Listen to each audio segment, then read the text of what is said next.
जय श्री कृष्ण दोस्तों। आज की इस वीडियो में हम लोग जानेंगे किसी विशेष मनोकामना की पूर्ति के लिए अक्षय तृतीया का दिन कितना ज्यादा महत्वपूर्ण माना गया है। अक्षय तृतीया के दिन धन समृद्धि को आकर्षित करने वाला एवं श्री हरि विष्णु और माता लक्ष्मी का आशीर्वाद प्राप्त करने वाला दिन माना जाता है। इसलिए इस दिन की बहुत ही ज्यादा महिमा है। अक्षय तृतीया बैसाख मास के शुक्ल पक्ष की तृतीया तिथि को अक्षय तृतीया के रूप में मनाया जाता है। यह बहुत ही बड़ा पर्व होता है। इस दिन लक्ष्मी माता का पूजा का विधान है और अक्षय तृतीया को गर्मियों का धनतेरस भी कहा जाता है। जैसे हम दिवाली से पहले धनतेरस पर घर की साफ सफाई करते हैं, उसी तरह अक्षय तृतीया के पहले भी हमें अपने घर की साफ सफाई कर लेनी चाहिए। और साफ सफाई करने के बाद हमें नहा धो करके ब्रह्म मुहूर्त में उठ करके चौक पुराना है। अगर आपको चौक पुराना आता है तो आप चौक पुरा सकते हैं, और अगर आपको चौक पुराना नहीं आता है तो आप केवल आटा और हल्दी से स्वास्तिक बना करके ही ये पूजन कर सकते हैं। इस दिन किया गया पूजन और दान जो होता है वो अक्षय होता है, जिसका कभी क्षय नहीं होता। पीढ़ी दर पीढ़ी आपके घर में सुख समृद्धि बनी रहती है। तो आपको यहाँ पर हल्दी से स्वास्तिक बनाने के बाद एक कोरा कलश लेना है। इसमें कलश बहुत ज्यादा महत्वपूर्ण होता है, क्योंकि घड़े का दान करना बहुत ही शुभ माना जाता है बैसाख के माह में। तो घड़े के ऊपर आपको क्या करना है, चंदन से, क्योंकि चंदन ठंडक प्रदान करता है, तो हमें चंदन से स्वास्तिक बना लेनी है और घड़े को भर लेना है शुद्ध जल से। और कभी भी घड़े को कोरा नहीं छोड़ते, उसके ऊपर आपको ढक्कन अवश्य ही लगानी है। फिर थोड़ा सा चावल रखकर हमें गणेश जी लक्ष्मी जी की पूजन करनी है, या विष्णु भगवान के साथ में लक्ष्मी जी की पूजन करनी है। तो और फिर हमें 4 कलश अलग से लेने हैं।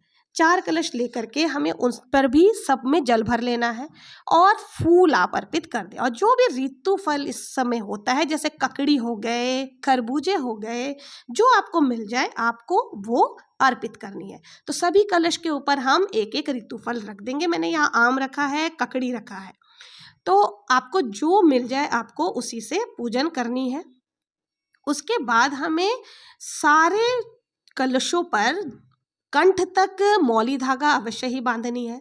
और जो भी आप अक्षय तृतीया के लिए सामान खरीद करके लाए हैं, चाहे चांदी का सिक्का हो या चांदी का कुछ भी सामान हो या सोने का कोई सामान हो, तो मैंने यहाँ नथ और चांदी की पाजेब है, उसको भी आपको पूजा के स्थान पर रख देनी है। और फिर आपको नारायणी शंख भी बहुत ज़्यादा इंपॉर्टेंट होता है, क्योंकि लक्ष्मी माता और विष्णु भगवान जी को नारायणी शंख बहुत ही प्रिय होते हैं। और फिर हमें इस सब चीज़ों को शुद्ध कर लेना है। आप थोड़ा सा जल ले लें, फूल से उनको सबको शुद्ध कर लें। उसके बाद मौली धागा हमें वस्त्र के स्वरूप अर्पित करनी है। सभी पे हम वस्त्र के अनुरूप मौली धागा लगाएंगे। उसके बाद हमें क्या करना है, एक प्लेट ले लेनी है जिसमें हम आरती के लिए दीपक प्रज्वलित करेंगे देशी घी का। उस पर भी हमें स्वास्तिक बना लेनी है, और किससे बनानी है, चंदन से बनानी है। फिर देशी घी का दीपक प्रज्वलित करने के बाद हमें सभी जितने भी हमने भगवान जी को यहाँ स्थापित किया है सब पर चंदन से तिलक लगाना है। फिर इसमें चने दाल का बहुत ही ज़्यादा महत्व है। चना को सोना के समान माना जाता है, और इस दिन चने का दान करना, चने दाल का दान करना बहुत ही फलदायी होता है। तो आप क्या करें, थोड़ा थोड़ा चने की दाल चारों कलश में डाल लें। बीच में जो आपने मिट्टी का कलश रखा है उसमें आपको नहीं डालना है, क्योंकि उसको आपको दान में देना है। तो वहाँ पर ही आपको ये कटोरी भर करके चने की दाल रख लेनी है।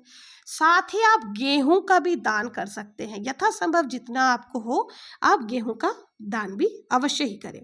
फिर हमने फूल चढ़ा लेने हैं, जो भी फूल आपके पास अवेलेबल हो। अगर आपके पास हजारी का फूल है, गेंदा फूल है, जो भी फूल है वो सारे हम अर्पित करेंगे। फिर हम जो पोटली बनाएंगे, इस दिन धन की पोटली भी बनाई जाती है, तो उसके लिए हमें हल्दी की गांठ, धनिया, कौड़ी, चांदी का सिक्का, ये सारी चीज़ें भी रखनी है। फिर सभी में हमें चंदन से तिलक लगा लेनी है। चंदन से तिलक लगाने के बाद लक्ष्मी माता को लाल रंग बहुत ही प्रिय है, तो इसलिए हमें रोली से भी तिलक अवश्य ही करनी है।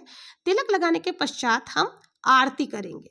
आरती हमें गणेश जी की भी कर सकते हैं, लक्ष्मी माता की भी कर सकते हैं, और जो भी भोग के लिए आपने बनाया है, अगर घर पे आपने कोई प्रसाद बनाया है, चाहे हलवा हो या फिर आप कुछ भी नहीं है तो मीठा गुड़ और चीनी का भी भोग लगा सकते हैं। यहाँ मैंने कच्ची केरी, जो कि नए अभी आए हैं, कच्ची केरी, ककड़ी, ये सारे लगाए हैं। और साथ ही आपको एक कलश में जल अलग से लेनी है, जिससे हम कथा सुनेंगे। उसमें भी आपको चने का दाल डाल देना है, और हाथ में चने का दाल देकर आपको कथा सुननी है। कथा सुनने के पश्चात आपको ये जल सूर्यदेव को अर्पित कर देनी है।